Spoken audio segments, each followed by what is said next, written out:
Kadhafi a signé son arrêt de mort lorsqu'il a décidé de créer une monnaie commune à l'Union africaine. Car je vous rappelle que la Libye fait partie de l'Union africaine.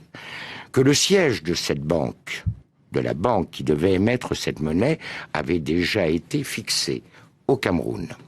Je vous rappelle que dans le cadre du financement de cette banque, l'État libyen apportait 90% du capital requis. Ce qui permettait ainsi à l'Union africaine de sortir des griffes, ou des pays membres de l'Union africaine, de sortir des griffes des bailleurs de fonds internationaux dont l'aide repose sur le dollar. Ça a été pour lui une erreur cardinale, car à partir du moment où il a pris cette décision, il a heurté de front les intérêts des États-Unis et du dollar américain. Et vous avez un deuxième élément. Du temps du régime, les compagnies pétrolières étaient strictement encadrées.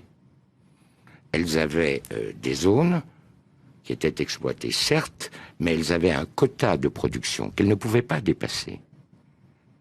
Il y avait des conditions financières extrêmement sévères. Prenez l'exemple de Total. Total devait reverser à l'État libyen plus de 85% du résultat de l'exploitation des zones pétrolières.